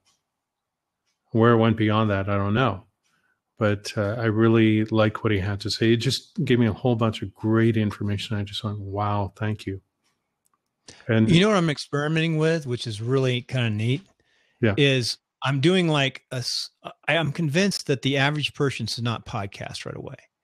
They should make a course and they should put it up on YouTube and watch it. Make a series of interviews just on YouTube. And watch that's not a bad idea. I mean, just throw them up. A way to do that is like someone like you or me could go to the folks. See, that's a way that you can make a whole bunch of money for yourself. You could take that idea, which you just came up with. I could show you how to write a pitch if you want. And then you take that to the folks at Google and say, hey, I'd like to do a show about the ins and outs of YouTube and create an online series with you guys. What do you think? With Google? Yeah, how's that? Google owns YouTube. I know, but how do you get to Google to get them to do that? Oh, you would be surprised. I mean, I've gotten into the door of all sorts of places. It's knowing who to talk to. How would you like to do a short text series with me? Just experiment. Do maybe 7 shows. I mean, something like that. Oh God, I actually know how I could do it, but I would see. That's the kind of thing that. I mean, you've given me a fabulous idea. If I wanted to do it, I know I could pull it off. Let me show you. Let me show you what I've already did last year. I think some of these podcasting, a lot of people, first of all, only 3 to 7% of people make any money podcasting, get paid for their media. And it's a lot of work to edit a podcast. That's interesting. Okay. I haven't really edited mine all that much at all. I listen to my entire podcast. So I just put Podcasters Home, and I got to set this up more so. Yeah, I see. But that was one of I have some regular podcasts on there, but I need to put my link. If you go, where's the links? You go to link and you hit podcast. Well, no, that's not the right link. I've got to go in there and work on that. But what I did was I interviewed 12 of the top podcasters in the country, the trainers, the top people. And after the show was done, I said, could you make a podcast that would be profitable based on this, what we talked about how to create a podcast? And it was no, but it was a really good series. And then I took 5 or 7 of those and I put them up on iTunes. I put them up on Timelines, this show. I know of a way right now where you can make money from that thing. Do you want to hear it? How? Simple. You take, how many interviews did you do? 12 of them? I did 12. They're on YouTube. Okay. So what you do is you go to each one of the people that you interviewed and you say, I've got these 12 interviews of all these people, and I want to bundle them together where is it just audio or is it video as well? I came up with this concept. This is an evolving concept. I'm going to put the link in here. Sure. What I did was, no, shoot, is this mixed in with, I thought it was, these are mixed, but here's the theory is you set up, here's my whole thing. If you look at Weekly Scam, that's my system. It's not a scam, but if you look at Weekly Scam, I just dropped in like the YouTube link, and that's not a good one. That's a separate channel where I just stuck up these videos. But I should have put up, I guess I mixed them, but in the retrospect, you just put them up in a separate YouTube email address. Yeah, by the way, Podcasters Home, the link below has a typo in it. Where on the which one? Right below your image, it says Podcasters. Where? Podcasters. I'm looking at it where I see your image and I see NMG. Oh, you're looking at the website, right? I'm looking at the YouTube channel that you sent me here.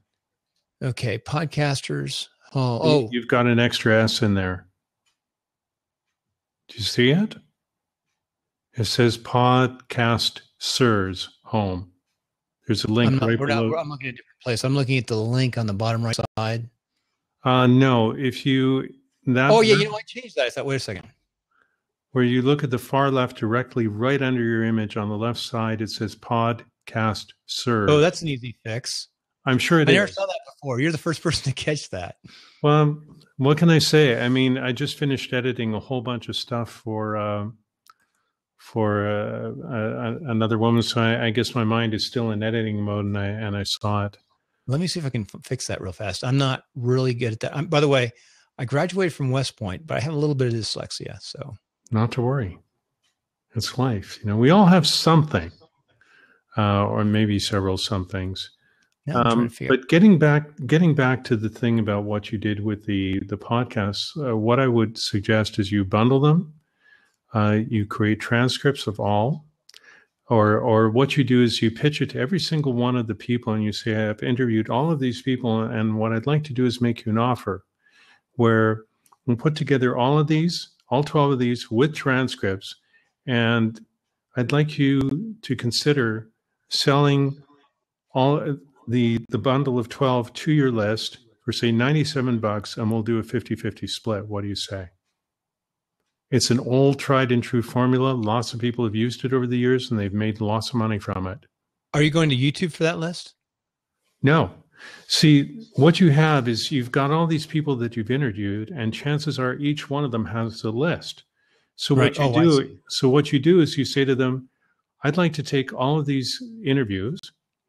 I want to package them together. I want to do transcripts for each one.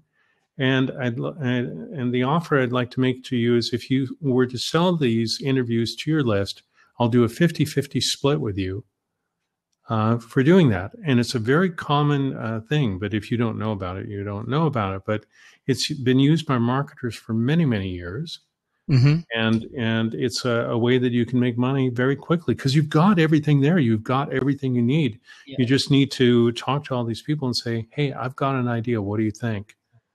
And in fact, Jim Collison, who's on right now, Jim is one of those people in one of the interviews that I originally did, these 12 podcast interviews with people. Which one? Hi, Jim. Which one who joined? Jim? Jim Collison, yeah. Jim Collison, yeah. He's the guy with the eye patch? No. He's to the right of him, the black and white. Sorry, I didn't hover over the time on Jim Collison. He is from Gallup. In fact, one of my favorite podcasts is I love to listen to the Gallup podcast with the political interviews each week. I'm following him. I don't know how I picked up on him, but I'm following him. So Jim, I listened to last week's show today while I was running his show. I listened to his show today while I was running. I only listen to select a few podcasts. That's one of the ones I listen to. Small world. So anyway, that idea about all your content, you can make money online, but part of the challenge is getting creative about it. And there's so many different ways of doing it. There isn't a one way of doing it. I mean, another way of doing it is to put together all of that stuff and create a sales letter around it and sell it that way. That's more involved. But the way that I'm suggesting, where you go back to all these people and you talk to them and you say, what about this? What I'm actually saying to you, that's a joint venture. Hi, this is Bill. I'm going to you just hit it? Did you just hit one? Oh, you hit that picture? Yeah, I just joined. I'm going to redo that. I use ScreenFlow too. I'm going to update those to be. I did that on Blab. Yeah. It's 4 minutes to tell people how to do the interview. Yeah. Sorry, are you talking to your friend Jim? No, I just sent him see tomorrow because I actually am going to ask him a question tomorrow. I'm seriously contemplating using Skype and call recorder with my guest, really focusing at doing a good podcast, and then go to Blab with a guest right afterward. Sure. And the reason why I'm doing that, I do a show called on Sunday night called Meet the Voter, and I think I need to do a private Meet the Voter podcast, and then just on the website put the Blab up too. The Blab conversations are good, but I want to focus at getting a higher quality podcast again. Sure, it's your call. Like I said, I've got like 20 websites, and if they look a lot the same, I wrote with Genesis, you can make a child theme pretty fast. I created my own child theme. Wow, you're better at that than me. I'm not so good at that because I don't know PHP or JavaScript or anything else. I've just slowly learned it. It's taught me I can put up a website very fast though. Cool. And the other thing I'll tell you where I was looking at making money is this one here. If you go to Weekly Scam, which is really a bad name. I actually like it. And there's a guy, hold on a second here. I'm going to talk. Yeah. Give me a second here. I want to find, there's a really interesting dude online. I'm just trying to see because, just bear with me a minute. Because this guy could really be useful to you with what you're doing. And interestingly enough, I wrote a book a number of years ago about online fraud. And hold on a second, there are a couple of things. Yeah, you got to come back up on the show and talk about that book. Well, it's something I did a number of years ago, but hold on a second here. So I'm going to paste a link into our chat here. This turned out to be a really free or far-reaching, free whatever. This guy Graham Cluley, he's follows up on a lot of scams to do. He's out of the UK. He's got some really excellent stuff.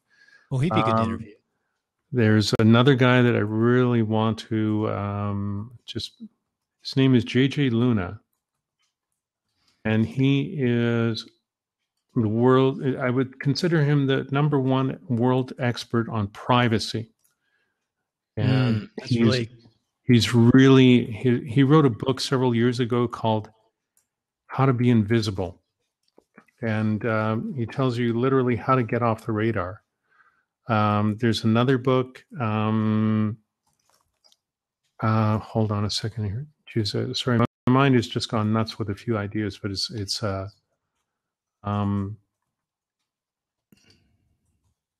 are a few things I want to give you here.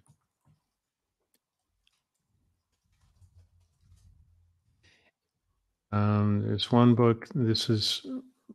Let me see if I can get the site up first. Yeah, perfect.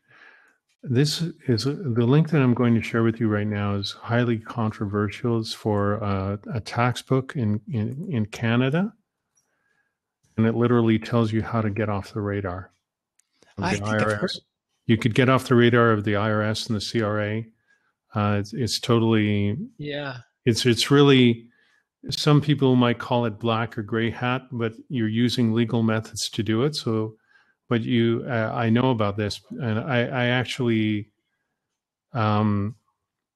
was actually promoting this guy's book through social media, and this is one of the best books that you could ever buy as far as tax goes in Canada. And there's another really good site that I want to send you to as well that I discovered when I was dealing with online scams, and it helped me so much because it's like one of the best sites I've ever seen for dealing with scams. So these are great links. I will put these in the show notes tonight. And one more, Fraud Aid. Fraud Aid is brilliant. I mean, when I was dealing with some online scammers who were trying to royally screw me, this site, Fraud Aid, told me everything I needed to know. Wow. And allowed me to eliminate these people from my life. It's a really good site. Wow, that looks like a good. How do these guys make money doing this? Well, let me think. With a site like Fraud Aid, okay, they got some advertisement on the right side. Sure, advertising would be part of it. I'm willing to bet they sell books. I haven't tried to. Yeah, they got a little bit of. They have partner sites: Next Web Security, Scam Victims United, Romance Scams.org. They got a lot of connections. Yeah, there's an excellent chance that they're doing JVs, although it doesn't say here exactly what they're doing. It's a nonprofit agency, so it's hard to say. You know the fastest way to find out? Write to them and ask them. Yeah, you used to ask people. Yeah, why not? You just ask them on the show, and then we had, like Coach. I'd love to have. Here's what I'm thinking about doing. I'm experimenting with this. And I can put up. JJ Luna is a really good person to talk to. I mean, he sells a ton of products. JJ Luna. JJ Luna, I put the link in there for it. JJ Luna, his first name is Jack, actually. I will go back over all these links. What's really nice, I can go back and get these links, and I'll put them in my show notes just to keep them there in the record for today. Yeah, JJ Luna is a really amazing guy. Really amazing. He knows his stuff. He's probably the only person alive right now who has his kind of knowledge. When he goes, there's going to be a huge void. Because he learned his tradecraft, as they would call it in the spy trade, during the time of Franco's reign in Spain. And I've heard of him. Yeah, he had a chance meeting with one of the secret police who told him what to do. When I was young, I was a special forces officer. Okay, so I've read about him or heard of him. That's Green Beret when I was young. Yep. My first time on active duty. Wow. I'm sure happy I wasn't I was still a special forces officer, but I wasn't doing the same thing. These young kids who are team leaders, they're team leaders. There's 25. I was 24 when I was an A team leader. Wow. And those kids, what they do, leading small teams into on raids, especially in Afghanistan, is just unfathomable. I can't even imagine. I've never been involved with the uh, with the military. I mean, the closest I came to it is through my parents, and my father was in the Air Force during the Second World War, but I was never involved with the military myself, so I really don't know. I can't claim anything about that at all.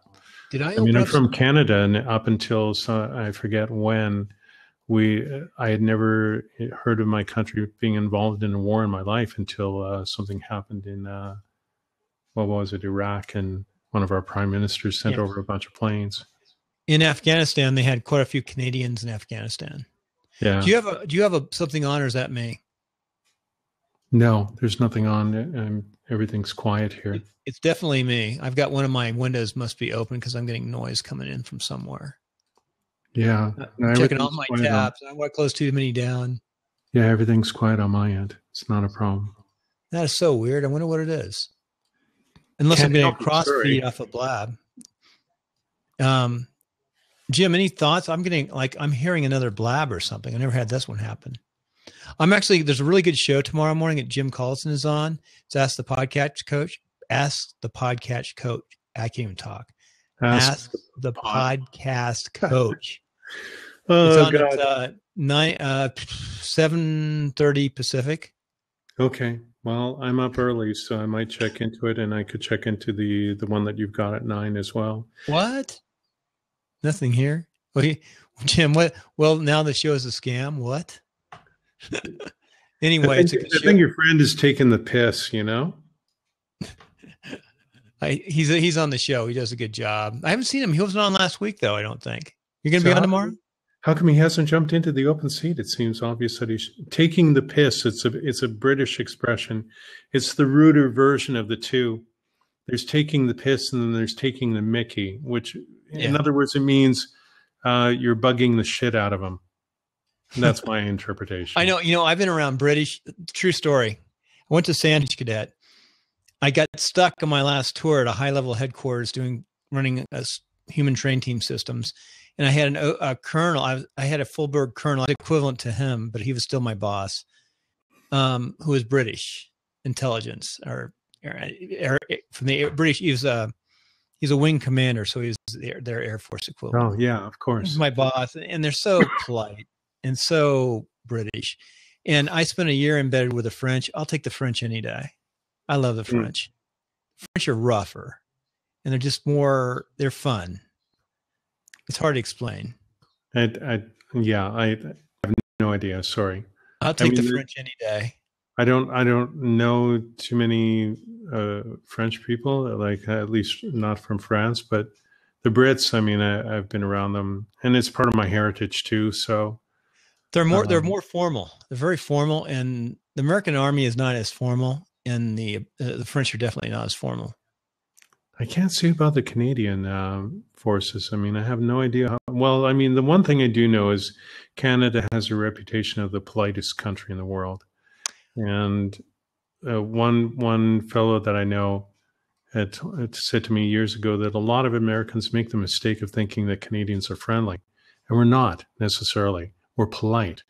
Polite doesn't necessarily mean that we're friendly. It just means that we're polite. The Canadians are notorious for being polite. That's our reputation. The Canadians worked on a lot of engineering projects in Afghanistan. I worked closely with several Canadians. And one thing I liked about Afghanistan is international forces. It's really a good job of the whole world is in Afghanistan. I thought that was good.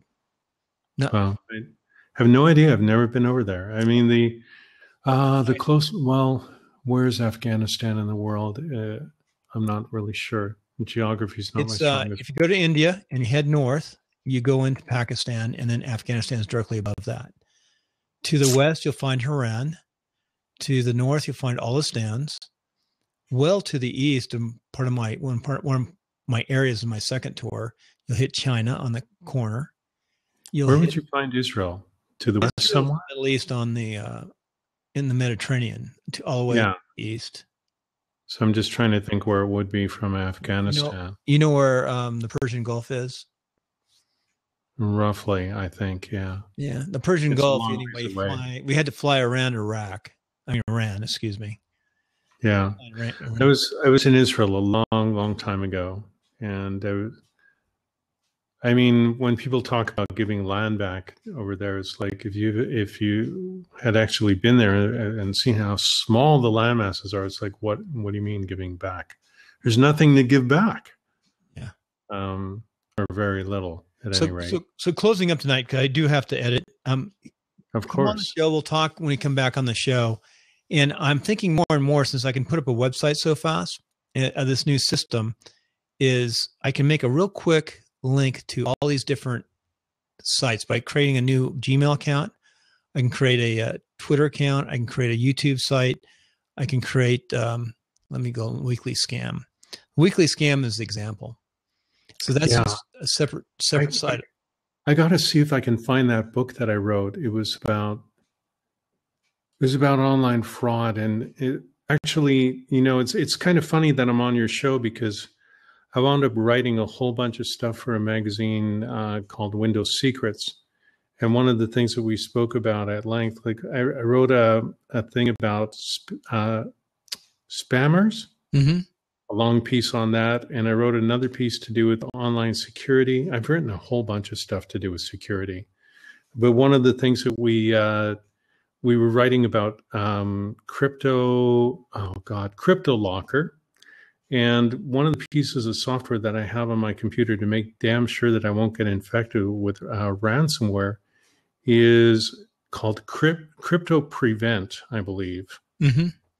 So all this stuff, I've been writing about it for a long time. It's just one of those things I wind up into. We talked about that last week. The small world. We talked about the case where the hospital and I forgot what Lockheed Software. And Graham Cluley, whose link I put into your chat here, is, like you said, what does it mean if you see the Lockheed extension on your computer? It means that you've been hit by ransomware. Right. It was Hollywood Presbyterian. Here's the link right here. Hollywood Presbyterian Medical Center paid 40 Bitcoins, which is about $17,000. Jesus. And that's so sickening, this stuff with these people. Well, didn't they? All they had to do is they had backup. So couldn't they just bring their backup? If they get a backup every hour, huh? But the trouble is, if the virus got into their backups, they're screwed. Yeah, but a backup is every day you have a separate backup, or whenever you back it up, it doesn't. There's a wall between backups. In theory, but if there wasn't, then it could have affected the backups too. That's part of what Cluley was talking about in his article, if I remember correctly. His stuff is really good. Well, you should come on the show. We're up every Sunday night, so come up from time to time. We'll have you on as a guest, or Sure. If you come on Timelines, we'll have you on this show as a guest to just talk about your books. And Sunday night. Yeah, sure. This is Friday night. We do the Weekly Scam Friday night. Sunday night's politics. Oh, you don't want. Oh, sorry. Sunday night is like weird. Only good thing. About so that's where I had 2,700 people watch one of my blabs once. Wow. So this thing about the Weekly Scam, this is it right now. It's only on Sunday night. Yeah. It's only on Friday night now. Only on Friday night. You do a lot of podcasting, man. I do 7. I do one every day. Wow.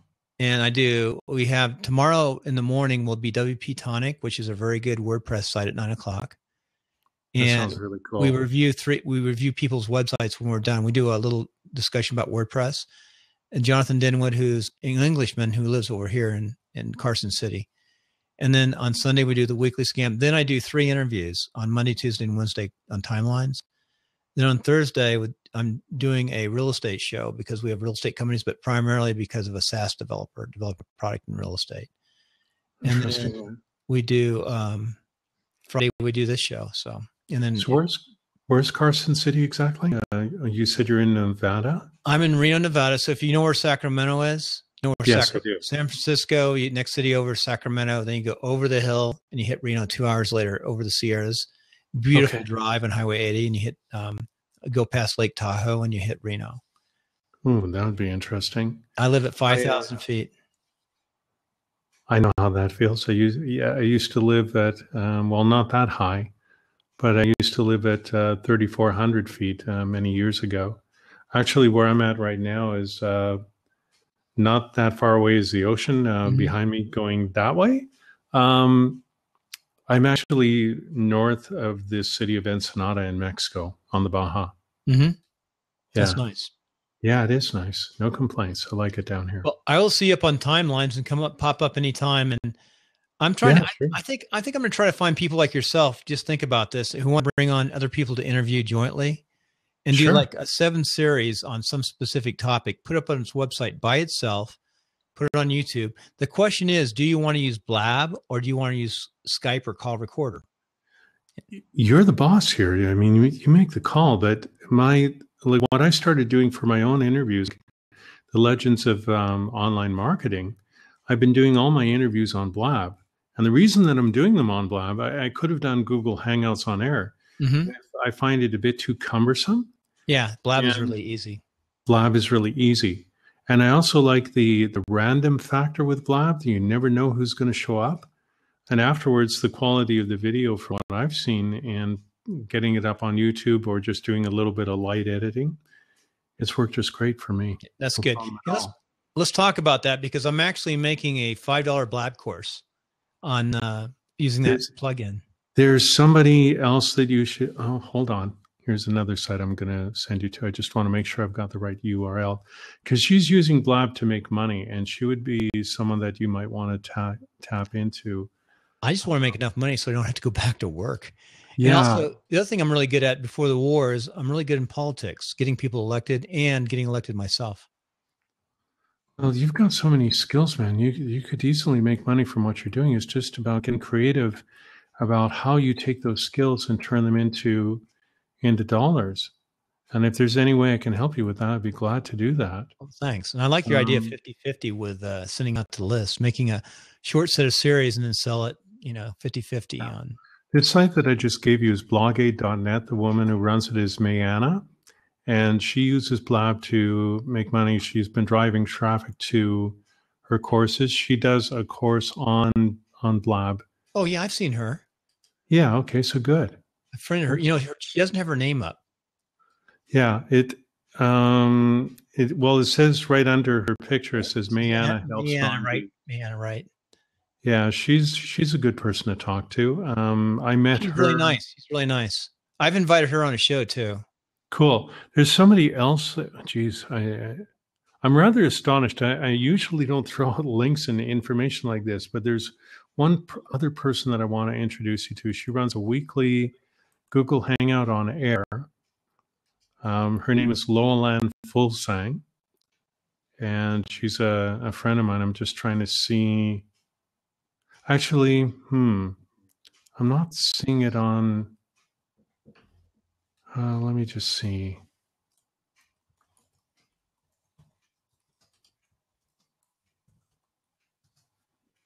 Just want to see if I can find the.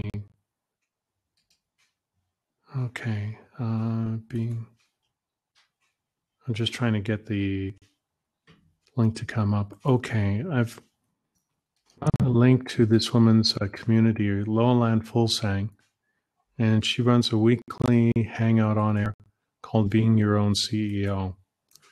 And that is on Tuesday mornings at 9 o'clock Pacific. So that's for the community, but in the community, she also provides links for the hangout. And there's one other person I want to tap you into as well, to do with website design, a whole bunch of other stuff. Mm-hmm. But what he's doing is probably going to be a conflict for tomorrow. So, but I want to give it to you regardless. We invite the very, very best WordPress owners and people in the world on that show. Yeah, this particular guy, his name is Roland Takaoka. Mm-hmm. And he has been my co-host. I met him through a hangout on air, Loelan's group, actually. And I met him. He's become a really good friend. He's a very, very helpful guy. But the link that I sent you to is to his show tomorrow morning at 11 o'clock Pacific, Saturday morning Marketing Smarties. I've seen him somewhere. I recognize his face. I wouldn't be surprised. Roland's a really great guy. Like I said, I met him through Lowlands Group, and I did a presentation. There were 5 of us on. I wound up with 3 fans out of the group, and they're all my friends now. I just love this online experience. It's just amazingly good. Well, I look forward to seeing you back on the show, Nathan, and Sure. doing your timeline should be a lot of fun. Yeah, I look forward to it. So that's Monday, 5 o'clock Pacific, if I have That's that this correct. Monday. Let's see if it's sunk onto my schedule here yet. Yeah, I just Let's see, Monday, the 29th, right? Yeah, Monday the 29th. Oh, how did I do? I screwed up there. That's good. You can stick it on there. You know, I accidentally I double scheduled because I have one in the morning at 9. Oops. Okay. Because I just changed my links. Now I realize what happened. Is there any chance you can move that to March the 1st? Sure, no problem. So go in there and just cancel it. Okay. No, I can do it. Let me do it. Let me do it on my side. Okay. We'll do it while here. I'm going to go into Visita. That's my fault because I just reset because I'm trying to transition. I was doing it in the morning. Okay. And when I did in the morning, that's my prime time to work and be creative. Right. So by doing a 9 o'clock, I tore up my prime time. Then I went right into editing. I'll edit tonight right away. Well, this one that you've got scheduled is from 5 to 6 in the evening. Yeah, but I'm gonna I want to cancel I want to change. I have an early one that day. You know what I'm gonna do? I'm gonna ask her to reschedule. Let's leave that one there. We'll leave that one Monday. Okay. And I'll ask the person to reschedule. Okay. So that'll work. So what are we do on Monday then? We'll be talking about. Or it's going to be a timeline. Yeah. If you watch that 4-minute clip, what it's going to be the first 10 minutes, we're going to talk about something really unique that you want to talk about that people will grab their attention. And then a little bit about yourself in that second part of the 10 minutes. Okay. Then in the next 10 minutes, we talk about life and success principles. So what I ask you to do is write down at least 3 life and success principles. And I've got a link to life and success principles too. Let me pull that up. Yeah. Well, choose one of them. Okay. I know of one thing that instantly comes to mind of it. If you want to become successful in any area of life, you need to learn how to model. Take people who are successful and follow them. It's not specifically about following them. Following them is only one aspect of it. Like when I had this major transformation in my life a year ago, it had to do with Eckhart Tolle, but I wasn't just following him. I was watching a lot of videos. I was reading his books. I was looking at articles that he had written, and I was also writing some of my own articles, and I was using his style of writing. I was doing it unconsciously. I didn't realize what I was doing at the time. Later, when I had okay, you just posted the link here, so I'm going to have to look at that. That's just just an idea to get the success in life principles. Some people just look at those and there's an exercise, and that's just some of the things that people have said over time. Yeah. Well, I mean, one of the things, yeah. Okay. So modeling would be one. If you're suffering in your life, whatever you do, you must stop blaming other people for your trouble. If you're doing it, you need to stop. I like to get down to a short phrase. So take personal responsibility or something like that. Absolutely. Yes. Yes. But I want to ask one last thing as we close. Sure. Here's something that's happened to I've got a 13 or 15-year-old daughter. Uh-huh. They both started gymnastics. The younger one started 2 years sooner. They were in when they were 3 and 5. Then they were out for a couple of years. Then they got back in, and probably around 9 to 11, 9 to 11, somewhat in there. So the older one, 15, was passionate when she was younger, but now we went to a new gym. The 13-year-old has excelled. She was rated last year at level 7 for her age 12. Her birthday is at a perfect time. Her birthday is May 26th, and then she turns 13. So she's 13 now. Well, the states are usually around the end of April.